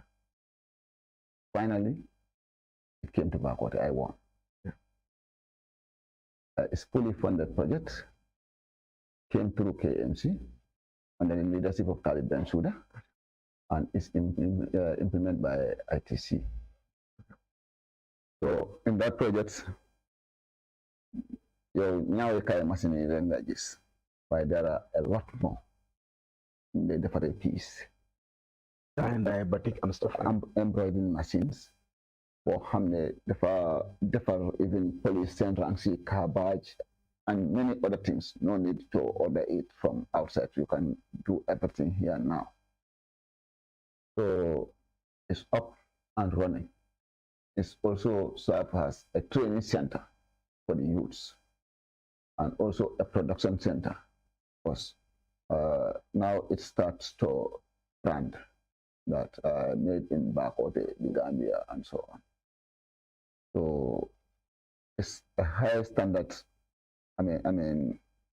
innovative center. The building the Bufan Nekon, more than the size of that is extended. Yeah. And another structure is built behind. The floor is paved. There's a tank reserved, and a lot more. So it's a fully funded project. But the project has phased out last December. Now it's under the care of board set by Lord Mayor. Okay?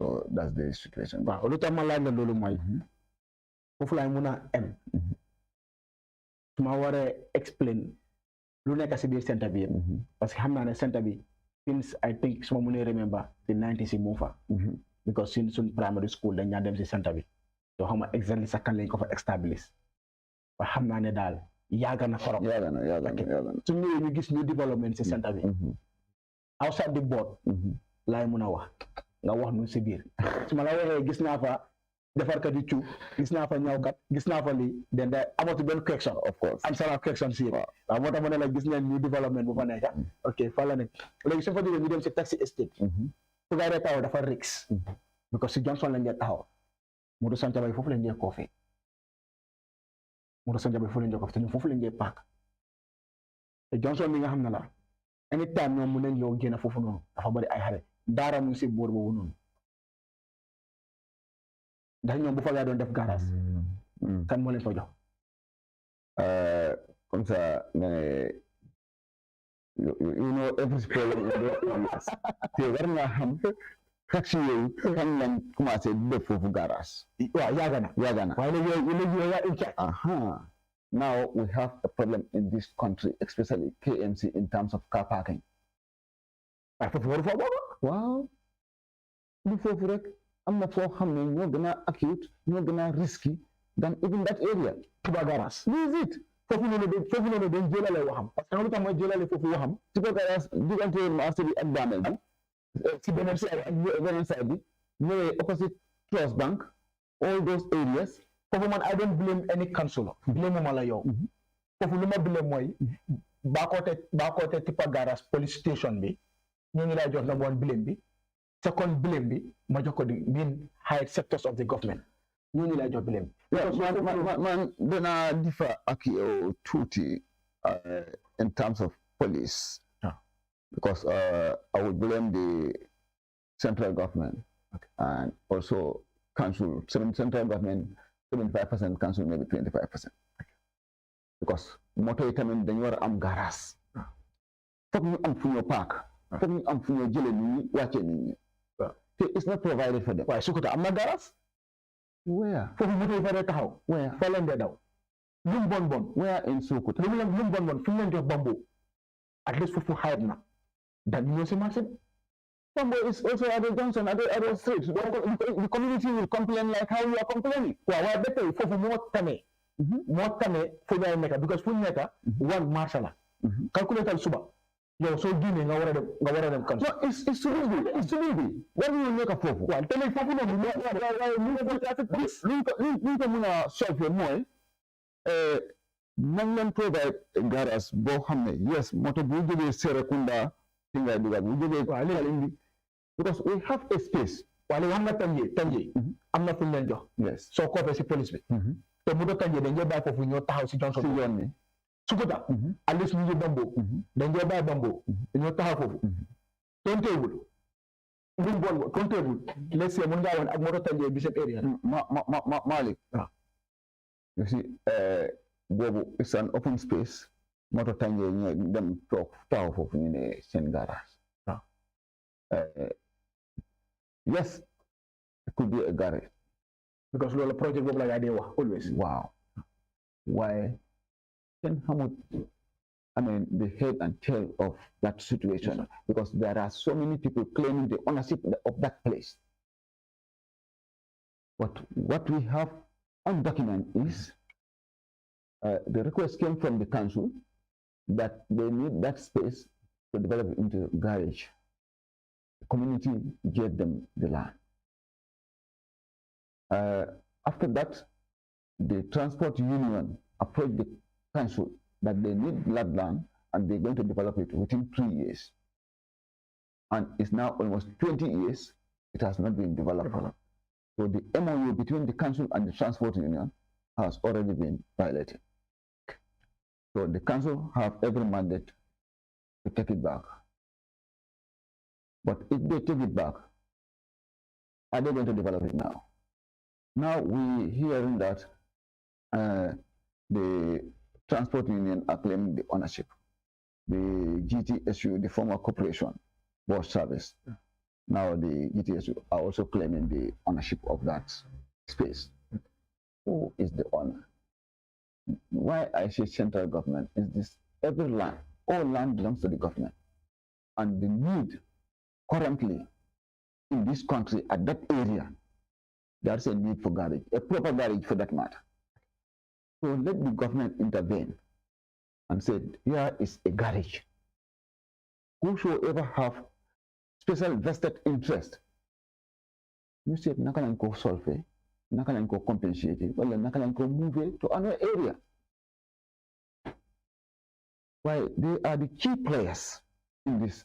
You go jele, you talk council, you know, no develop it, council will develop it. You go jele, you develop it. Joko council will manage, council will manage it. Because the central government cannot build it and manage it. It's not under their responsibility. All car parks, all markets, all cemeteries belong to the council to be under the management and control and direction of the council. So meaning the estate garage from Neka, solution amagufa. Solution amagufa because even my this house to house, you see, you have a concern. Other people also have their concern. I visit a household. A lady told me that, man, I'm not a problem, very estate layout fee. Some taxi, they don't go down, then they were town trip. They don't go down $10. And see, want me to solve that problem. So it means they need those taxes there. But they are not serving the purpose. Now, man, Banuma, we get decision over you if you are doing something wrong. Why, Sumalai Jammeh position, Pimo is a right place. Joba is them fill. Why we have no garage in the entire. Okay, well, I'm gonna Lumala. No, it's true, it's a concern. Because I pass there every day, almost every 2 days. Because you can go one day. ñoom seen taxi li artifu du ñoo nangoo daw $10 taw ci river lañ fa daw dan nafa ga génn ga dem ci main place ga génn fa because soo gisee ñu bàyyi leen fa pour ñu support community bi of course dama ka ñëw comme ñoom mënu ñoo def loolu high price la ñoo charge ñu town trip always dan waruñ fa def garage anyway we can still engage the taxi garage committee, also the community and also the council, and see how to start in terms of something and discuss about committee so they $10 yes, let's say. So because with this road project coming, I don't think there's even a need. Then you have a system like that is in Senegal. Yeah. The taxis don't have permanent garage. Let them be on roll. When you rotate, Then let them just be on roll. Because when you are the church bi, jare si field bi, romba Juma bi, ñoo connect Amsterdam Johnson Bar Road. Boobu tamit dafa nekk a council project, concrete road lay nekk. It's approved. No, remind nga ma sax. Yeah. Let's go back si Juma bu nekk Bantaba. Juma bu nekk Bantaba. Wow. I heard so many rumors in that Juma. Now we're gonna clarify ramako. Lan mooy sa contribution si Juma boobu. Si Juma boobu. Waaw bu ñu sa bas télé bi. No man, I have little or no contribution in terms of Juma, because that is a religious matter. We leave it with the religious leaders, and I understand that Juma is a donation from an individual. Someone asked them to put down the Jaka bi ñu def ko Juma. No, do Juma, sir. I heard it from outside that it's Juma, it's Jaka. It's Juma, it's Jaka. I don't know which is which. Bil bu ñoo bil noonu yëpp. Yes. So ñu ne Jaka. So how much Jaka la, how much Juma la lolu Niko Sampa. Well, if you want to know much about that, ask the religious leaders of Bahote. Kunyaka they have some responsibility. Okay. Yes. Okay. Then moo tax ma bëgg a xam something clear. Yeah, because sometimes fancy when they are there so over excited, over content. Yeah, then because am nañ interview yoo xam ne dañ kontaan si yow. Lamin isal nañ Juma, isal nañ ambulance, sampal nañ lopitaan, defaral nañ suñu yoon. Yes, it's not an ambulance. Yeah. Well, I believe Juma mom contribute more. Ambulance bi fu mu located, fu mu nekk. Ambulance bi dama ko jox alkali bi hand over to the alkali of the community. Because man as a politician, mo war a téye ambulance bi. Ko nga ne su amee soxla wala paaji se dina ñëw si man mu ne ma abal ma ambulance. No. So moo tax ma ne this is apolitical. It's for everyone. The alkali is serving everyone. Kon nañ ko jox alkali, you set up a committee, let him work with the politician. Su ko si lopitaan bi. Lopitaan yu fa nekk are all private. Okay, this is a community thing. We want it to serve the community, and the impact must be felt by the community. Léegi ambulance bi si alkali bi nu mu dee demee ko am patient yaa gën a foyal. To be honest, I don't want to go much into that because I give it to them and I ask them to set a committee to manage. Yeah, but you have to know the managing committee. That was the proposal. Yeah. So I'm a coup favor. You have to put something on the table because the water like a fuel. Yeah, how they go is there to be sustained. So and we haven't got any funding from any donor who will volunteer and say, I will take up the maintenance and maintain and the operational cost of the vehicle. You go out. Ko xamne dana mëna dimbale pour ñu fuel moto bi pour ñu maintenance moto bi da nga gis ne it will serve free service. da ngeen a try ngeen allocate ñi nga xam ne ñoo nekk ñu moom petrol station si ngeen bina leen letter maybe every week mën nañ leen a jox maybe 40 liters or 50 liters every week. Malick is an idea waaye xam nga man nu ma dee operating ma ñëwee ma jox la phone bi ma ne la Malick, this phone is here for you to manage. Danaa la ko bàyyi. If you have concern or you need my support, my idea to help you jointly manage, we do it together. Okay. Right? As of now, hand over na ko to the alkali. ñoom ñu set a committee. You set naka lañ ko maintain and maintenance this vehicle. Okay. Why? I will also continue to search for support. Okay. I mean, ma connect leen ak ñoom in terms of fueling and maintenance. Okay. Okay. Léegi fu ñu lu ñoo def mooy dama la bëgg a laaj because UDP let's say last parliamentary elections am nañ is it 31 seats la nga am ñoom ñoo ëppa si ñoo fa ëppa bés ne soo ñëwee si council bi tamit Talib mooy di head te Talib UDP member la dama ko dee dégg nag te laaj naa ko Falang laaj naa ko Habib laaj naa ko Ansumana laaj naa ko député mayor yan rôle nga nekk di play on a KMC man as councillor. waaw kii rôle si nga xam ne bunta yi nga xam ne sa loxo lañ ko dénkaane. Directly, I am the Markets Committee Chairman. I'm the Vice Chairman of Establishment and Revenue Committee. I am a Revenue Member Committee. But all these things, why I am on those committees, I can tell you. Man, the first position being voted, while being confirmed as committee member, is the Establishment and Revenue Committee here. Man, Abid. You know, in 2019, early 2019, Majidi was the chairman of the markets. Majidi Toure, because he was the nominated councillor representing the business community. So he was given that purview. Usually, time Bobulang Meka they this push and pull with Barrow and so on. Fee, including that lady Malawan is still Kunda market with Nyom Majidi, you them Banjum at State House, and Bobla Baroli or group is under that tent. Nyom never fofu bad things about the market and the council. The Majidi is the care of that committee, and he cannot protect and defend the council and tell them the fact. So when we came to General Council, we voted him out from that position. Okay.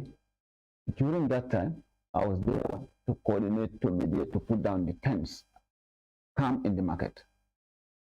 So the council members feel that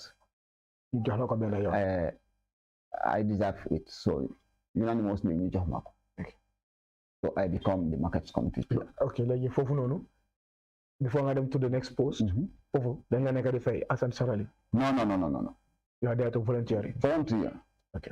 You can only have something when you meet on committee meetings. You will be given a transport of $750. Well, if you have, you don't, maybe your taxi transport. Okay. So and maybe you will meet once in a month, once in a week. It happens on a need basis. Okay. Yeah. The second post? The third one. Yeah. Yes, the third one. The third one has revenue committee member. Because a market is a revenue generating unit of council. And I am the market committee here. And I am on top of matters in the market. So that's why revenue committee was newly it was set late among other committees. So when they were putting as the members of that committee, they decided to bring me in so that I can give them information about the market and the operation of the market. That's why I come out. Okay. The fourth one. The fourth one is the Malick. Okay. That one, it was declared that all committee chairmen will be part of the Malick committee. Committee. Okay. So that's the fourth one. Yes. I'm not going to 5. Jerome, that's the 4 LM. No, the other thing is the board members. Okay. According fish market. Yeah. According fish market is in backward, and I'm the councillor representing backward. Okay. So automatically, because I succeeded councillor who is a board member. Okay. So automatically I become a board member. Who for LM? Backward, multi-post and production center, that's the Backward Community Center. Also the board member in my ward. I'm the chairman of the WPs. Okay. And I represent. Yeah. Okay. KMM, that is Canoping Municipal Markets. Yes, yeah. Being the chairman of all the markets. So I represent the council on that board. So I'm making 7 posts. The rumor be mooy lu ne ñu di laam-laamee mooy UDP members ñi nga xam ne ñu ngi si council bi biir KMC post yi nga xam ne mooy post yu gën a xarañ post yu gën a ràññee ñoom ñoo ko am lu tax loolu loolu man dinaa mën a wax ne loolu du dégg lu tax one gis nga sooy select candidate select koo xam ne dana fit a purpose soo selegee koo xam ne even at the council level mu mën a taxaw sax express boppam lu mën a represent community am naka la moo represent at the council naka la moo represent council léegi dama bëgg a wax ne UDP ñu gën a fit of course UDP councillors are the most potential ones in that council, to be honest. That's the fact. If So- they deny, let them come on board, we sit and debate. of course because xam naa ne ñoom dinañ soxla post boobu noonu Yes, why can act and can ñoo ko soxla da ngeen demoon on voting bu ñu doon joxe post voting? bu ñu doon joxe post No, they will say revenue committee chair, Okay. like Karamosis. We have BSc in banking and finance. You have this qualification, you have this, you have this. And we want someone who will represent us on that committee, who will hold the management at that moment responsible of all what is happening in that financial dealings of the council. Because you have to be the watchdog of the council, not be the eye of all the councillors in terms of finance. Okay. When you talk about human resources, that's the appointment and establishment committee, you must have an idea of HR, public admin. I have postgraduate in public admin. It has postgraduate.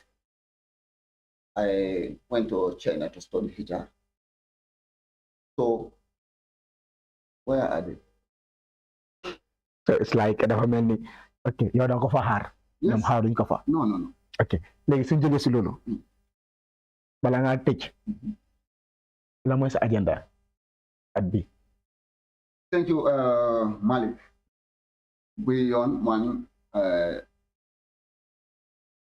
my main agenda, more developing the skills of the youth of Gabon. Skills, more loo xam ne moo mën a elevate this country. definitely Because ak lu ñu munta isi fekk ne we don't have the required skill ñu ko mën a sustain. So léegi dinaa try by all means my this time coming ñu jàngal xale yi nekki and other I mean kids even academically improve because I've started that I've scholarship for 10 people studying development at Kairaba Institute of Exactly. Technology. And also to scholarship for the UTG to students from Bakori, the UTG scholarship. But how I want and what I want, not yet. Yes. whole batch from Bakote, fully sponsored land skills, especially at the Bakote. And this required funding that I want to work on. For that, though we have support we give support to certain women sectors. The BMZ project, that's the German sponsored project at the side. Within that project, there's a component of family strengthening support.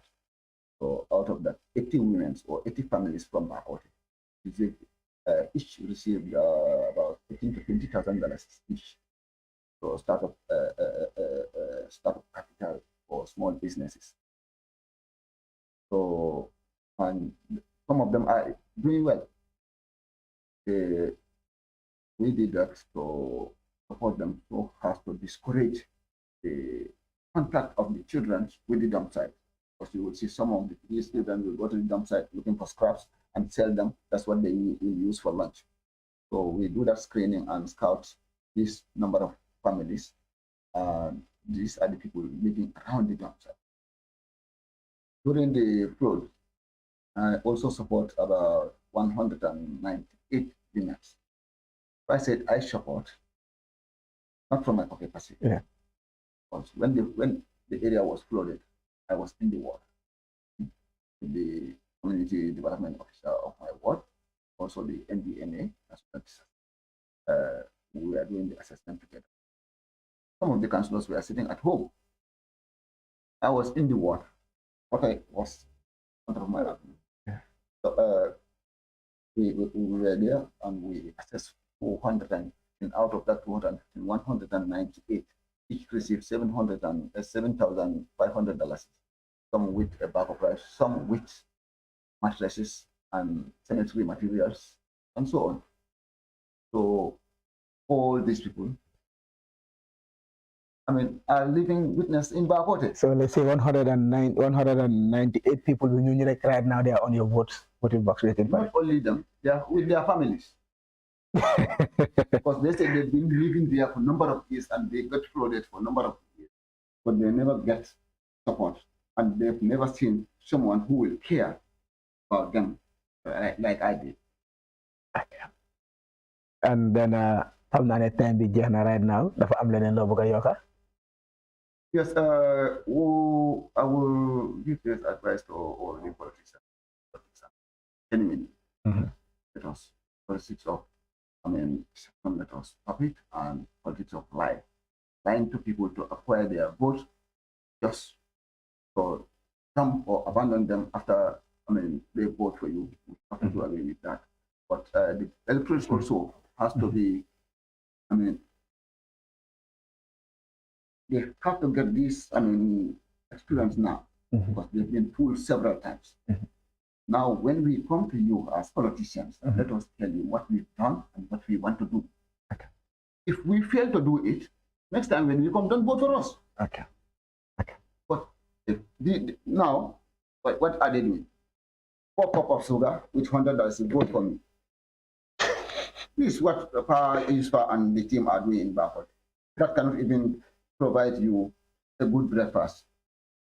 Okay. 4 cups of sugar and $100. So if you become a fool and do that, you need to survive for 5 years. Yeah. Would that 4 cups of sugar and $100 survive you for 5 years? No. Even that day will allow you. So that's it. Okay, I just want to do that. Lamin Jammeh, the present councillor bi nga xam ne right now moom moo toog foofu noonu si Bakote di ko wax ne good luck si liggéey yi nga xam ne def na ko foofu si Bakote di ko wis good luck tam si li nga xam ne élection si nga xam ne ñoo nekk di ñëw di la wane lii leen lañ amaloon rek seen programme hot coffee ngeen ànd si Malick Cham Babel Demba Cham borom ne ni waas borom nag yi si Chamen borom sew ak meey lu ma leen a wax rek ante adama boobu laa génnee tey Cham Babel Demba Cham borom ne ni waas Cham bay la borom nag ak sew yee meey waaye di jaajëfal suñu seen bu es bi nag foogoon naa ne xooli mun bi jeexagul waaye comme que ñëw na nag dama gën a kontaan si moom kooku di seeni samba xarama ne ko xamal nu ko demee léegi nag à join mu ngeen maa jox 10 o'clock suba 10 am ba 12 o'clock loolu nga xam ne mooy programme hot coffee waaye si biir hot coffee dañ fi am ëllëg di Battle of London Corner ëllëg Battle London Corner moo fi am du biir la am ëllëg buy jógee London Corner soo leen ko tardé rek tardé lu bari waaye bu leen di fàtte di subscribe non gaa dem daw waaye dina ñëw after election bi dina ñëw doo ko gis because dana daan yes doo ko gis trial ñu am balaa election because after election doo ko gis wax naa leen ne Korité spécial jamono former councillors yi ak present councillors yi ak ñi nga xam ne bokkoon nañ si ñu doon bokk si debate bi mënuñ koo make I will have them here day after Korité wax naa leen ko ngeen xaaru tamit si boobu noonu Korité spécial Malick Cham ak di councillors fii la moo gën a neexee ku nekk li nga waxoon démba di nga ko waxaat bés boobu noonu incha allah kon di ko jaajëfal bu baax a baax kooku di Mr Jammeh jërëjëf Mr Jammeh thank you very much